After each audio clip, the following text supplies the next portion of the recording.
मित्रांनो, न्यू मधुर मराठी या चॅनलमध्ये आपलं स्वागत आहे. घरोघरी मातीच्या चुली या मालिकेच्या आजच्या एपिसोडमध्ये आता जेव्हा ऐश्वर्या शर्वरीबद्दल प्रश्न उपस्थित करते तेव्हा ही सुमित्रा वैतागूनच म्हणते की हो, नाही आहे ती घरात. आणि काय काय करायचं आहे तुला? हे बघ ऐश्वर्या, भांडणं लावणं आता बंद कर, मी हात जोडते तुझ्यासमोर. तेव्हा ऐश्वर्या तर काही बोलत नाही. जानकी तिला समजावते की ऐश्वर्या, अगं का तू तरी थांब ना. आणि आई, हे बघा काय झालंय. तेव्हा सुमित्रा सांगत असते की अगं मला तर देवळात जायचं होतं. मी शरूसाठी नवस बोलले होते की ती सुखरूप परत आल्यानंतर 5 नारळाचं तोरण बांधीन म्हणून मी तिला शोधत होते. त्यानंतर हे सगळं घडलं. तेव्हा आता जानकी बोलते की अच्छा थांब, मी बघते. आणि ती शरूला कॉल करणारच असते. इतक्यात तिला समोरनं शर्वरी येताना दिसते. आता सर्वच जण शरूकडे पाहू लागतात. शरू मात्र नाटकं करत साळसूतपणे शून्यात हरवल्यासारखी घरी परत आलेली असते. तिला पाहताच काळजीपोटी सुमित्रा पुढे होते आणि शरू, काय गं हे, अगं कुठे होतीस, किती फोन केले, असे अनेक प्रश्न विचारते. तेव्हा ही शरू मुद्दाम गोंधळातच बोलते की काय, तू फोन केले होतेस? सॉरी आई, मी पाहिलंच नाही. आता तिला विचारलं जातं की कुठे गेली होतीस? तेव्हा ती सांगते की विचारात हरवलेली मी, कुठे गेले होते माझं मलाच माहिती नव्हतं. सर्वच जण तिच्याकडे आश्चर्याने पाहत असतात. परंतु ऐश्वर्याला सगळं काही बरोबर ठाऊक असतं हिची नाटकं सुरू आहेत. त्यानंतर अवंतिका काळजी करत विचारते की शरूताई, तुम्ही ठीक तर आहात ना? तेव्हा ही शर्वरी सांगू लागते की मी ना माझ्याच विचारात हरवले होते आणि चालत चालत चालत मी खूप दूरपर्यंत गेले. शेवटी जेव्हा एक बाईक अचानक समोर आली आणि तिने हॉर्न वाजवला तेव्हा मला कळलं की मी तर खूप दूरपर्यंत आली आहे आणि फोन वाजला ही गोष्ट साधी मला जाणवली देखील नाही. सॉरी, माझं लक्षच नव्हतं. तेव्हा आता जानकी तिला समजावते की वंश, असं होतं कधी कधी. तू मनातील या विचारांना तुमच्यावर हावी होऊ देऊ नका. वेळीच हे सगळं थांबवा. हे बघा, हळूहळू सगळं काही ठीक होईल, काळजी करू नका. तेव्हा शरू ही मान डोलावते आणि तेव्हाच ऐश्वर्या तिला थेट प्रश्न करते की शर्वरी, ओढणी कुठे? आता तेव्हा या शर्वरीला आठवत असतं, या दोघांनाही ठाऊक असतं ऐश्वर्याने त्या ओढणीचा फोटो काढलाय. त्यामुळे तिने राहुलला सांगितलेलं असतं की माझी ती ओढणी जाळून टाक. ऐश्वर्याने फोटो काढलाय ना, ती हुशार असेल परंतु आपल्यापेक्षा नाही, असं म्हणत तिने आधीच प्लॅनिंग केलेली असते. आता इकडे ऐश्वर्या मोबाईलमधील फोटो काढून सर्वांना दाखवणार. परंतु तेच जानकी बोलते की ऐश्वर्या पुरे, चल माझ्यासोबत. आणि ती ऐश्वर्याला घेऊन जाते. तेव्हा शरू मनाशी म्हणते की जानकी वहिनी, थँक्यू, तूच माझी तारणार आहेस बघ. आता इकडे सुमित्रा मात्र शरूला म्हणत असते की शरू, अगं यापुढे कुठेही असं जात नको जाऊस ग, तुला जर काही झालं तर मी मरूनच जाईल. शर्वरी मात्र सांगते की नाही जाणार आई, तू रडू नकोस. आणि मनात हिचे डावपेच तर सुरूच असतात. तर त्यानंतर आता किचनमध्ये आल्यावर जानकी ऐश्वर्याला म्हणते की अगं, तू वंशांना ओढणीबद्दल का विचारलं? तुला माहिती आहे ना याने घरात वाद होणार, मग वादाला सुरुवात करायचीच का? ऐश्वर्या काही एक बोलत नाही. तेव्हाच अवंतिका म्हणते की वहिनी, बरंच झालं आपण राहुलच्या घरी गेलो. मला ना त्याच्या डोळ्यात खरेपणा जाणवला. वहिनी, अहो त्याचं खरंच खूप प्रेम आहे शरूताईंवर. तेव्हाच ऐश्वर्या पुटपुटते, प्रेम नाही तर लफडं. जानकी म्हणते ऐश्वर्या अगं. तेव्हा ती बोलते की होय, लग्न झालेलं असताना सुद्धा हे असे बाहेरचे चाळे करतात ना लोक, त्याला लफडच म्हणतात. आणि मी सांगते तुला, ही शर्वरी त्या राहुललाच भेटायला गेली होती. आपण जेव्हा राहुलच्या घरी होतो ना तेव्हा ती तिथेच होती. तेव्हा जानकी म्हणते की हो का, मग आपण तिथे गेल्यानंतर त्या आपल्याला दिसल्या का नाहीत? तेव्हा ऐश्वर्या बोलते की कारण ती शर्वरी स्मार्ट आहे. तिला जेव्हा कळलं आपण तिथे गेलोय तेव्हा ती तिथेच कुठेतरी लपून बसली असणार. मी तिथे शर्वरीची ओढणी पाहिली होती, त्याचाच मी फोटो घेतला होता.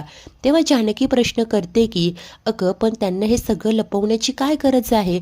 कारण सगळ्यांनाच माहिती आहे की राहुल आणि शर्वरी वंशांचं एकमेकांवर प्रेम आहे. जरी आपण त्यांना तिथे पाहिलं असतं तरी त्या हे स्पष्टपणे सांगू शकल्या असत्या की त्या राहुलची माफी मागायला तिथे आल्यात वगैरे. आता तेव्हाच तिकडनं शरू येते आणि ती म्हणते की बरोबर आहे वहिनी तुझं. अगं, खरं तर माझी कितीही इच्छा असली तरी मी राहुलची माफी नाही मागू शकत, कारण माझ्या मनात खूप गिल्ट आहे. त्याने इतकं सगळं केलं माझ्यासाठी आणि मी मात्र तेव्हा आता जानकी सांगते की वंश, अहो कुठलंही गिल्ट मनात ठेवू नका, कारण राहुल आता मुळशी सोडून कुठेही जाणार नाहीये. तेव्हा ती लगेच धक्का बसल्यासारखं काय असं विचारते. जानकी सांगत असते की होय, आम्ही राहुलच्या घरी गेलो होतो, त्याची माफी मागितली, त्याने आम्हाला माफही केले, त्यामुळे तुम्हीही जाऊन त्याची माफी मागा, तर तुम्हालाही नक्कीच माफ करेल. आणि आम्ही त्याला रिक्वेस्ट केली की तू मुळशी सोडून जाऊ नकोस, त्याने ते ऐकलंय. तर इकडे अवंतिका सांगत असते की होय, तुम्ही जाऊन राहुलला खरंच भेटा, तुम्हाला बरं वाटेल. तुम्हाला जर का भीती वाटत असेल ना, घरी जाऊन भेटला तर लोक नावं ठेवतील, तर मग एखाद्या पब्लिक प्लेसमध्ये भेटा, पण भेटा, तुम्हाला बरं वाटेल हो. तेव्हा ही शरू आता नाटकं करत सांगत असते की नाही वहिनी, मला कितीही वाटलं तरी मी राहुलला नाही भेटणार, कारण विक्रांतच्या बाबतीत जे काही घडलंय ना, ते इतक्या सहज विसरता येणं शक्य नाहीये. मला आता सगळंच युजलेस वाटतंय ग, असं बोलून ती तिथून निघून जाते. त्यानंतर जानकी अवंतीला म्हणत असते की सहज एक विचार मनात आला ग, आपण शर्वरी वंश आणि राहुल यांचा विचार करायला काय हरकत आहे. तसंही शर्वरी वंशांचं असं कितीक वय आहे, आणि मला नाही वाटत की त्यांनी पुढचं आयुष्य हे असं रडत कुडत जगावं म्हणून. तेव्हा आता हे सगळं ऐकून ऐश्वर्या मनाशी म्हणते की झालं, हिने रडून दाखवलं आणि लगेच दोघीही घोळात आल्या. यांना कळत नाहीये, पण मला माहिती आहे ना, ही शर्वरी एक नंबरची चतुर मुलगी आहे. तर आता इकडे त्याच वेळेला अवंतिका सांगत असते की वहिनी, मला तुमचं म्हणणं पटतंय, परंतु घरच्या सगळ्यांना हे पटेल का. तेव्हा जानकी सांगते की जर शर्वरी वंशांची इच्छा असेल ना, तर मी बोलेल सगळ्यांशी. आता त्यांचं हे बोलणं ऐश्वर्याला मात्र हास्यास्पद वाटत असतं, कारण तिला शर्वरीचं खरं रूप ठाऊक असतं. तर त्याच वेळेस इकडे शरू रूममध्ये येताच खुश होऊन राहुलला कॉल करते आणि लगेच सांगत असते की राहुल, तुला माहिती आहे का काय घडलं ते. अरे मी ना घरात असा माहोल क्रिएट केला आहे की सगळ्यांनाच आपलं सगळं खरं वाटतंय रे. फक्त हे सगळं इतक्या लवकर होईल, सगळ्यांना माझ्याबद्दल इतकी सिंपती वाटेल असं वाटलं नव्हतं. आता राहुल बोलतो की काय अगं, काय सांगते काय तू. तेव्हा ती बोलते की होय, अरे आपण ना भेटूया, पण पब्लिक प्लेसमध्ये भेटूया. तेव्हा राहुल विचारतो की का, काय झालंय. आणि इतक्यात शरूला आता काहीतरी चाहूल लागते. ती पटकन जाऊन बाहेर डोकावते, परंतु कोणीही नसतं. राहुलही विचारतो की काय झालंय. ती म्हणते की काही नाही, मला असं वाटलं कोणी चोरून आपलं बोलणं ऐकतं की काय. तुला ती ऐश्वर्या माहिती आहे ना, किती स्मार्ट आहे ते. तेव्हा आता राहुल सांगतो की नाही ग, तुला भास झालं असेल. पुढे शर्वरी म्हणते की हो हो, आणि आता पुढे नक्की काय करायचंय ते सर्व काही राहुलला समजावते आणि भेटूया, पण पब्लिक प्लेसमध्ये, असं बोलून ती फोन कट करते. दोघेही खूपच खुश असतात, कारण त्यांनी सर्वांनाच घोळात घेतलेलं असतं. तर त्यानंतर काहीच वेळाने जानकी सुमित्रेसोबत देवळात जायला निघालेली असते. नारळाचं तोरणही घेतलेलं असतं आणि ती शर्वरीला आवाज देते. तेव्हा शर्वरी लगेच तोंड पाडून पुढे येते. तिला असं पाहताच जानकी म्हणते की वंश, अहो तुम्हाला माहिती आहे ना आपल्याला देवळात जायचंय ते. अहो मग अशा का आलात, तयार होऊन यायचंय ना, जा बघू रेडी होऊन या. तेव्हा ही नाटकं करतच बोलते की काय फरक पडतो वहिनी, मला आता कशातच रस उरलेला नाहीये. नटण्यात थटण्यात तर अजिबातच नाही. माझी तर जगायची इच्छा नाहीये. आता उगीच आईची इच्छा आहे म्हणून मी देवळात येतेय. तेव्हा आता सुमित्रा म्हणते की माझ्यासाठी तू शरू देवळात येते ना, मग जा बघू, छान तयार होऊन ये. तेव्हा जानकी बोलते की थांब आई, मीच त्यांना घेऊन जाते. आणि पिशवी सुमित्रेच्या हातात देऊन ती शरूला तिच्या रूममध्ये घेऊन येते. तिचं कपाट उघडते, त्यातनं एक ड्रेस बाहेर काढते आणि हा ड्रेस घालून छान तयार व्हा बघू म्हणून सांगते. आता ढोंगी शरू ड्रेस हातात घेऊन लगेच आता इमोशनल झाल्याचं नाटक करत असते. डोळ्यात पाणी आणते. ते पाहता जानकी लगेच विचारते की काय झालंय तुमच्या डोळ्यात असं पाणी. तेव्हा शरू सांगते की वहिनी, जेव्हा विक्रांतने मला घरातनं हकलून दिलं होतं ना, तेव्हा हा ड्रेस मला राहुलने गिफ्ट दिला होता. मला म्हणाला होता तू घरी जाते ना, मग नीट जा, जर या अशा अवस्थेत गेली तर घरच्यांना काय वाटेल. वहिनी अगं, त्यानेच आधीपासूनच माझ्या घरच्यांचा सगळ्यांचाच किती विचार केलाय. ऐकून भोळी जानकी देखील म्हणते की होय, आम्हाला देखील हे पटलंय आता, आणि राहू देत, या ड्रेसने जर का तुम्हाला त्रास होणार असेल ना, तर तुम्ही हा दुसरा ड्रेस घाला. तेव्हा शरू नाटकं करत रडतच बोलत असते की वहिनी, अगं खरंच तुम्ही मला माझ्या अवस्थेवर सोडून द्या ना गं, मला कशातच रस उरलेला नाहीये. तेव्हा जानकी बोलते की वंश, अहो तुम्ही देखील आमच्याच कुटुंबाचा एक भाग आहात, मग असं कसं तुम्हाला एकटीने सोडणार. अहो निदान आईंचा तरी विचार करा. तुमच्या डोळ्यात हे असं पाणी बघितलं ना की त्यांचा जीव तिळतिळ तुटतो. हो, आधीच स्वतःचा नवरा गेल्याचं दुःख, त्यानंतर मुलीने देखील तिचा नवरा गमावला हे दुःख, हे सगळं त्या कसंबसं पचवताय. त्यांना खूप काळजी वाटते हो तुमची आणि तुम्हाला आयुष्यभर एकटीने राहावं लागेल की काय याची भीती देखील वाटते. आता जरा वेळ हे सगळं बाजूला सारा आणि आईंसाठी ड्रेस घालून छान तयार व्हा बघू. त्या बाहेर आपली वाट पाहताय. असं जेव्हा जानकी समजावते तेव्हा ही शरू तयार होते. त्यानंतर ती रेडी झालेली असते, डोक्यावर टिकली लावते आणि जानकीसोबत आता निघालेली असते. तर तेव्हाच इकडे रूममध्ये असलेली ऐश्वर्या पॅनिक होऊन म्हणत असते की जाऊ देत ऐश्वर्या, तू का इतका विचार करतीये, कुणाला काय करायचंय ते करू देत. असं म्हणत ती आता दीर्घ श्वास घेत असते. तेव्हा सारंग तिकडे येतो आणि तिला विचारतो की ऐश्वर्या, अहो शरूताई आईसोबत देवळात गेली का? ऐश्वर्या म्हणते की गेली असेल, मला माहिती करूनही घ्यायचं नाहीये. तेव्हा आता तो विचारतो की हो असं का बोलताय?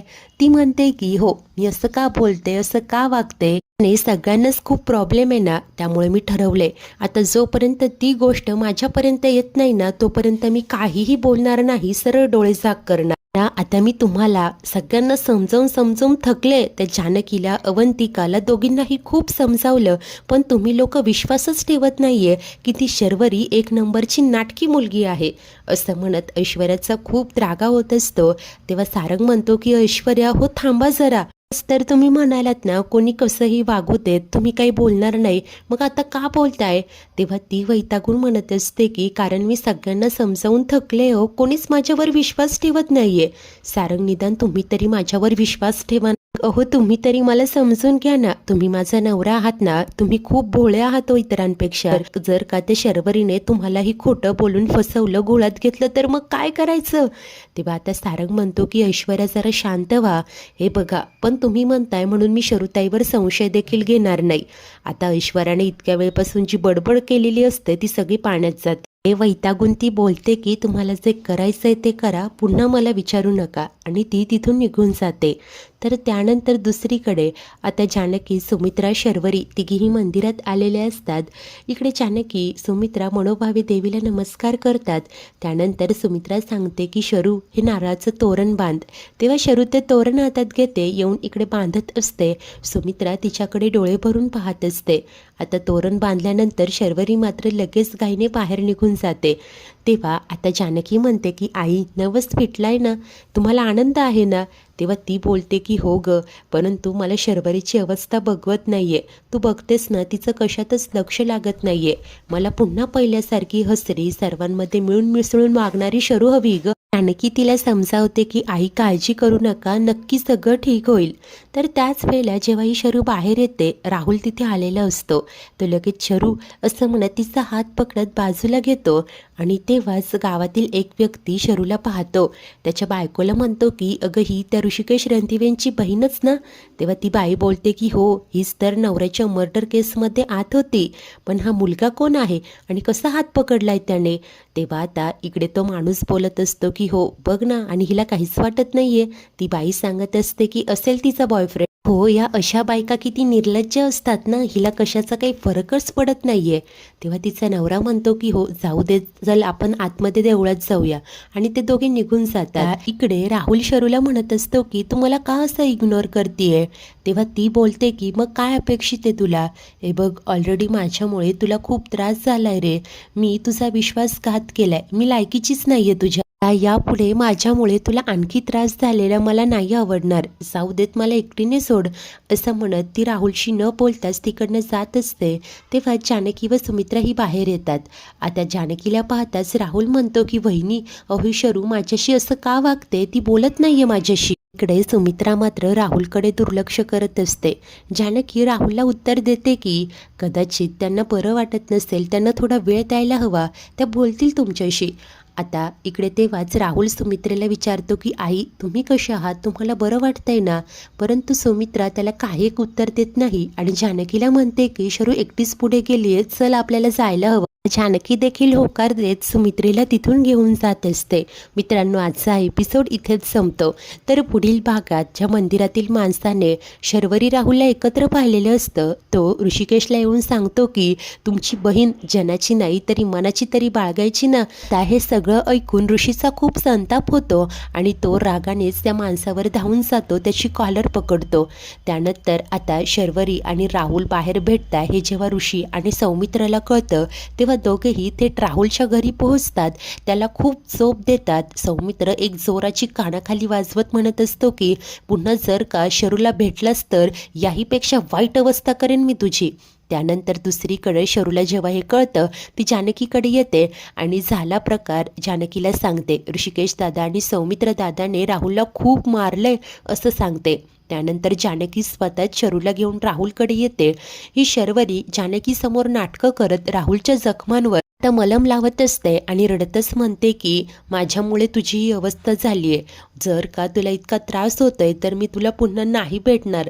आता जानकी हे सगळं पाहता मनाशी म्हणते की मी कधीच कुणावर अन्याय होऊ दिला नाहीये आणि यापुढेही होऊ देणार नाही. मित्रांनो, खरं तर ही शर्वरी जानकीला वेड्यात काढत आहे हे तिला कधी कळेल?